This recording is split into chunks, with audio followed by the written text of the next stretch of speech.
আসসালামু আলাইকুম। সংবাদে আপনাদের সবাইকে স্বাগত জানাচ্ছি। আমি ফিরোজ তোহা। শুরুতেই সংবাদ শিরোনাম।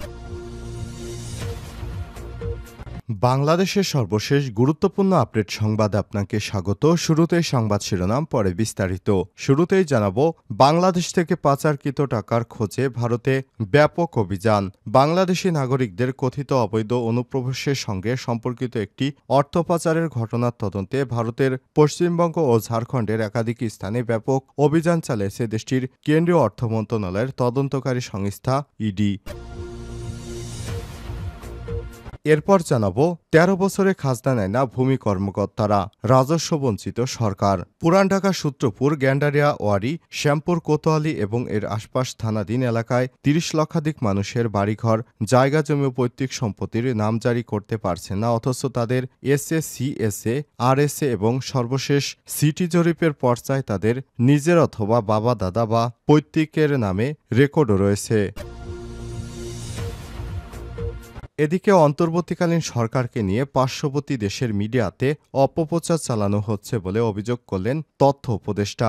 তথ্য সম্প্রচার উপদেষ্টা নাহিদ ইসলাম বলেছেন, অভ্যুত্থান এবং সরকারকে নিয়ে সোশ্যাল মিডিয়া, আন্তর্জাতিক মিডিয়ায় নানা গুজব, অপপ্রচার, ষড়যন্ত্র চলছে। পার্শ্ববর্তী দেশের মিডিয়াতেও অপপ্রচার চালানো হচ্ছে। এই অপপ্রচার দেশের বিরুদ্ধে, এর বিরুদ্ধে প্রকৃত সত্য তুলে ধরতে সরকার এবং গণমাধ্যমকে ঐক্যবদ্ধভাবে কাজ করতে হবে। আজ টেলিভিশন চ্যানেলের শীর্ষ ব্যক্তিদের সঙ্গে বৈঠক শেষে তিনি এসব কথা বলেন। এবারে জানাবো, আওয়ামী লীগ এখনও ক্ষমতায় আসার দিবাস্বপ্ন দেখছে বললেন খায়রুল কবির। বিএনপির যুগ্ম মহাসচিব ও নরসিংদী জেলা বিএনপির আহ্বায়ক খায়রুল কবির খোকন বলেছেন, শেখের বেটি নাকি পালায় না, আজ তিনি কোথায় পালিয়ে গেছেন। তিনি বলেন, আওয়ামী লীগ এখনও দুষ্টু চক্র করে ক্ষমতায় আসার দিবাস্বপ্ন দেখছে। বিএনপি সহ দেশের মানুষ তাদেরকে তাদের এই দিবাস্বপ্ন পূরণ হতে দেবে না। জানাবো, কুড়িগ্রাম উপজেলা চত্বর থেকে আওয়ামী লীগ নেতা গ্রেপ্তার। কুড়িগ্রামের রাজীবপুর উপজেলা আওয়ামী লীগের সাধারণ সম্পাদক ও কোদালকাটি ইউনিয়ন পরিষদ চেয়ারম্যান হুমায়ুন কবির সুক্কুকে গ্রেপ্তার করেছে পুলিশ। তার বাড়ি চেয়ারম্যান কোদালকাটি ইউনিয়নের মণ্ডলপাড়া এলাকায়। এবং সর্বশেষ জানাবো, মাওরি জনগোষ্ঠীর উপর রাষ্ট্র ও চার্চের অত্যাচারে ক্ষমা চাইলেন প্রধানমন্ত্রী। মাওরি জনগোষ্ঠী সহ অন্যান্য ক্ষুদ্র নৃগোষ্ঠীর উপর রাষ্ট্র ও চার্চের অবর্ণনীয় অত্যাচার এবং অবহেলার জন্য ক্ষমা চেয়েছেন নিউজিল্যান্ডের প্রধানমন্ত্রী ক্রিস্টোফার লুকসন। একই সঙ্গে তিনি বলেন, রাষ্ট্র ও ধর্মীয় প্রতিষ্ঠানগুলোর কাছে সাহায্য চাওয়ার সময় যেসব মানুষ শারীরিক ও মানসিক যৌন নির্যাতনের শিকার হয়েছেন তাদের কাছে গভীর ক্ষমা প্রার্থনা করছেন তিনি এবং তার সরকার। আজ নিউজিল্যান্ডের পার্লামেন্টে প্রধানমন্ত্রী ভুক্তভোগী জনগোষ্ঠীর নিকট রাষ্ট্র চার্চের পক্ষ থেকেই ক্ষমা প্রার্থনা করেন। প্রিয় দর্শক, এতক্ষণ শুনছিলেন সংবাদ শিরোনাম, এবারে বিস্তারিত। তবে তার আগে বন্ধুরা, অনুরোধ থাকবে সংবাদটিতে একটি লাইক দিন। এই চ্যানেলে আপনি নতুন হয়ে থাকলে আমাদের সংবাদটি দেখতে দেখতে চ্যানেলটি সাবস্ক্রাইব করে রাখুন। কমেন্ট করে বন্ধুরা আপনার মূল্যবান মতামত জানিয়ে দিন আপনি বিশ্বের কোন দেশ থেকে বা বাংলাদেশের কোন স্থান থেকে আমাদের সংবাদটি দেখছেন এবং শুনছেন। এবারে বিস্তারিত। বাংলাদেশ থেকে পাচারকৃত টাকার খোঁজে ভারতে ব্যাপক অভিযান শুরু করেছে ভারতের ইডি।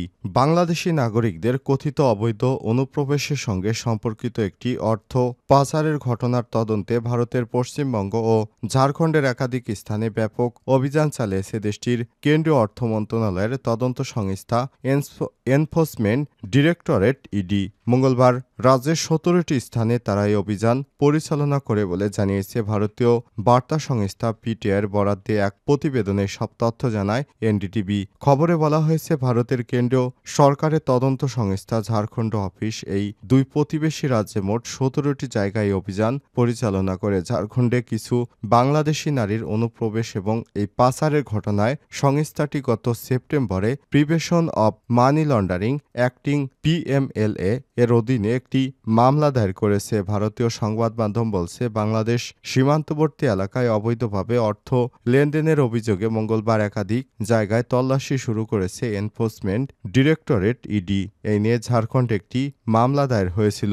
ওই মামলার পরিপ্রেক্ষিতেই মঙ্গলবার ঝাড়খণ্ড ও পশ্চিমবঙ্গের বিভিন্ন জায়গায় তল্লাশি শুরু করে ইডি। পশ্চিমবঙ্গের উত্তর ২৪ পরগনার মধ্যমগ্রাম, বনগাঁও, ব্যারাকপুর সহ আরও একাধিক জেলায় চলছে কেন্দ্রীয় তদন্তকারী সংস্থার তল্লাশি। বাংলাদেশি নাগরিকদের অবৈধ অনুপ্রবেশের অভিযোগে সরগরম ঝাড়খণ্ডের রাজনীতি। এদিকে পশ্চিমবঙ্গেও এই ধরনের অভিযোগ উঠে আসছে বহুদিন ধরেই। উল্লেখ্য, আগামী 13ই নভেম্বর ঝাড়খণ্ডের প্রথম দফায় নির্বাচন হবে। এদিকে পশ্চিমবঙ্গ ও উপনির্বাচন হওয়ার কথা বুধবার। ভোটের একদিন আগেই তল্লাশি অভিযান বেশ উল্লেখযোগ্যভাবে মনে করা হচ্ছে।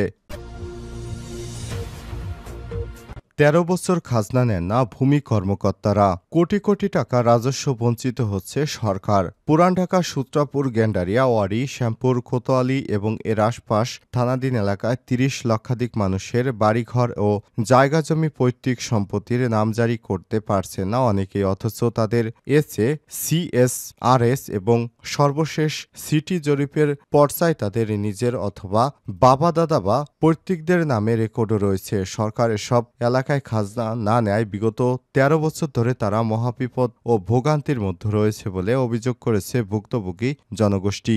মঙ্গলবার নভেম্বর জাতীয় প্রেস ক্লাবে পুরান ঢাকার নাগরিক কমিটির উদ্যোগে এক সংবাদ সম্মেলনে সব ভোগান্তির কথা তুলে ধরেন এলাকাবাসী। সংবাদ সম্মেলনে বক্তব্য দেন ঢাকা মহানগর কমিটির সভাপতি শেখ ফজলুর রহমান বকুল। উপস্থিত ছিলেন সাধারণ সম্পাদক মাহবুব উদ্দিন চৌধুরী, মজিবুর রহমান খান, সাংবাদিক মোহাম্মদ মোহসিন ও জনাব রেজাউল করিম বাবু প্রমুখ। সংবাদ সম্মেলনে বক্তারা বলেন, ভূমি মন্ত্রণালয়ের কিছু সংখ্যক কর্মকর্তা কর্মচারীরা তাদের হীন উদ্দেশ্যে চরিতার্থ করতে 2011 সালে 70 থেকে 80 বছর পর পুরান ঢাকার সূত্রাপুর মৌজার মানুষের স্ব বাড়িঘর, জায়গা জমি ও সম্পত্তিকে অবৈধভাবে খাসমহল ও লিজের নামে মিথ্যা ঘোষণার মাধ্যমে নামজারি ও খাজনা নেওয়া বন্ধ করে রেখেছে। ফলে পুরান ঢাকার 30 লক্ষাধিক মানুষ তাদের বাড়ি ও জমি পৈতৃক সম্পত্তি সময়ের নামজারি করতে পারছেন না। সরকার খাজনাও নিচ্ছে না, জমি হস্তান্তর, জমি কেনা বেচা ও রেজিস্ট্রি করতে পারছে না। এমনকি পিতামাতার মৃত্যুর পর ওয়ারিশরা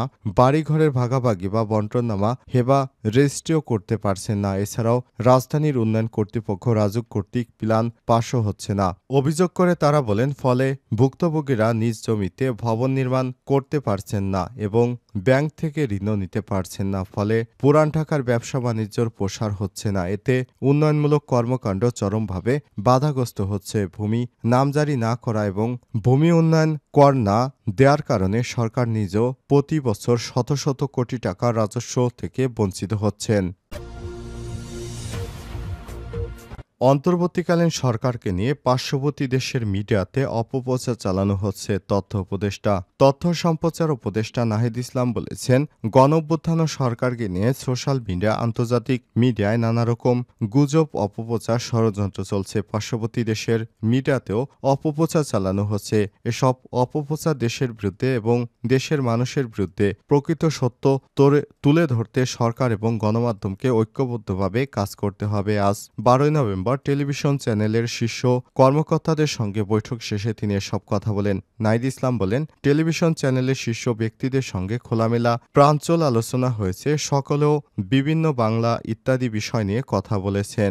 সবাই মোটামুটি সন্তোষ জানিয়েছেন। পরিস্থিতি উন্নতি হয়েছে। অবাধে বস্তুনিষ্ঠার সংবাদ পরিবেশন করতে পারছেন। বিগত ফ্যাসিস্ট আমলে যে ধরনের নিয়মতান্ত্রিক গণমাধ্যম ব্যবস্থা ছিল এবং নানা সংস্থা থেকে ফোন দেওয়া হতো, হেনস্থা করা হতো, সংবাদে পক্ষপাত করা হতো, সেগুলো অন্তর্বর্তীকালীন সরকারের সময় হবে না বলে প্রতিশ্রুতি দিয়েছেন নাহিদ ইসলাম। সংবাদ মাধ্যমের স্বাধীনতা কিভাবে টেকসই হতে পারে, পরবর্তী যে কোনো সরকার আসলেও গণমাধ্যমের স্বাধীনতা নিশ্চিহ্ন করা যায়, সেজন্য গণমাধ্যম সংস্কার কমিশন কাজ করবে।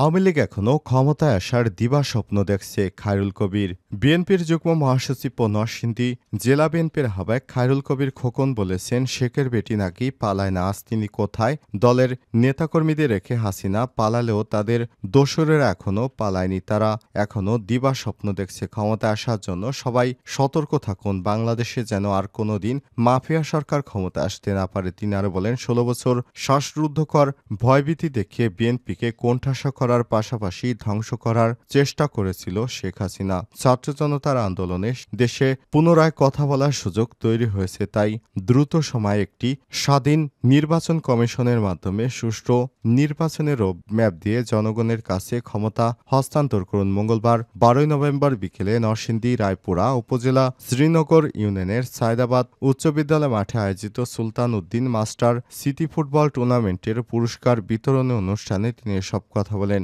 ঢাকা মহানগর মুক্তিযোদ্ধা দলের সাধারণ সম্পাদক ও জেলা বিএনপির সদস্য এম এ জামানের সভাপতিত্বে অনুষ্ঠানে বিশেষ অতিথি হিসেবে উপস্থিত ছিলেন আমরা বিএনপি পরিবারের অন্যতম উপদেষ্টা আবুল কাশেম, জেলা বিএনপির যুগ্ম আহ্বায়ক ফাইজুর রহমান, যুগ্ম আহ্বায়ক আকবর হোসেন, রায়পুর উপজেলা বিএনপির সাবেক সভাপতি জামাল আহমেদ চৌধুরী, রায়পুর উপজেলা পৌরসভার সাবেক মেয়র আব্দুল কুদ্দুস, রায়পুরা উপজেলা বিএনপির যুগ্ম সাধারণ সম্পাদক মোহন প্রমুখ।